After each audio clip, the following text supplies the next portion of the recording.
your hand up to talk.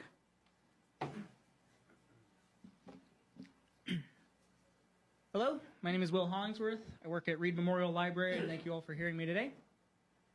I'm not a cynic when it comes to technology. My love for it started when my uncle first sat me down at a beige Windows 95 computer and began teaching me HTML.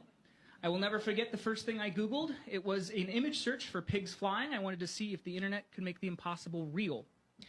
This love of the digital shaped my career as I went on to become a programmer and a professional content creator in service of learning burgeoning technology.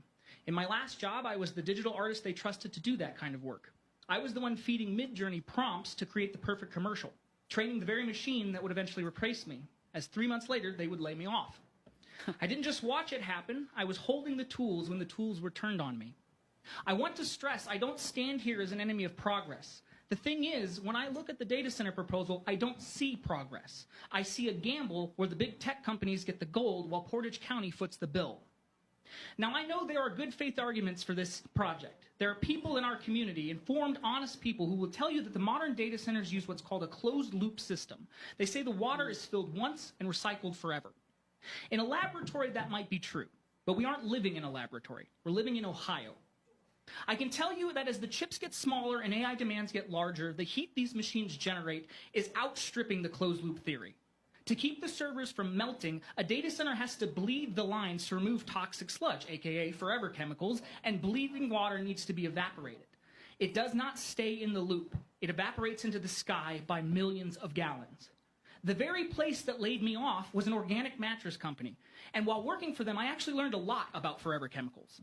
I got to see how the sausage gets made. I saw the inside of those so-called regulations. I saw how rigorous studies are often self-funded, a pay-to-play model where if you've got the cash, they'll give you the certificate.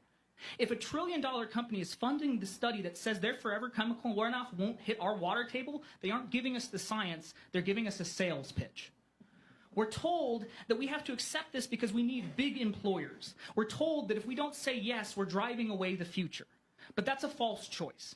A big employer who uses the water of 50,000 people, which by the way is a combination of both Kent and Ravenna, only hires about 10 people is not an employer. They are an extraction. We are being asked to fund a 21st century luxury with a 19th century resource heist. We are being asked to sacrifice the lifeblood of our city so a trillion-dollar company can save a fraction of a cent on its margins. We are being asked to drain our reservoirs so a chatbot can write a poem or so our sheriff can generate a picture of himself standing next to Bigfoot. Which, by the way, of course, he made himself look taller.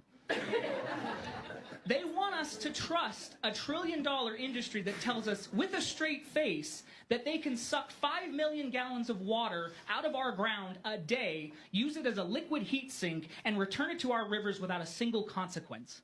They are asking for a measured approach while they hide their actual usage behind secret contracts and NDAs. Ohioans have seen this trick played before. We know what happens when massive utility interests and black box energy deals get fast-tracked behind closed doors. We're still paying the bill, literally, for the first energy scandal. We were told these bailouts were essential and measured too, and it turned out to be the largest racketeering plot in the history of our state. So when a trillion-dollar company asks for our water, our electricity, and our silence, we shouldn't just be asking for the facts. We should be asking who is really getting the kickback, and why is it our reservoir that's on the line? There is a reason the Ohio House just voted 88-0 to pause and study this industry. It wasn't an act of cynicism, it was an act of stewardship. They realize we cannot let these ghost towns move in then before we understand the damage they do to our grid and our water table. We are the county seat.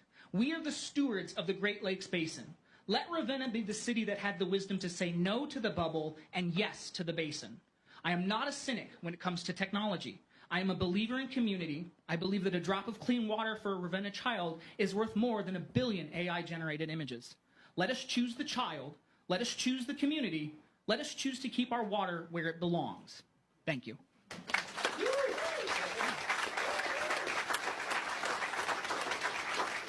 Thank you. All right, who wants to follow that?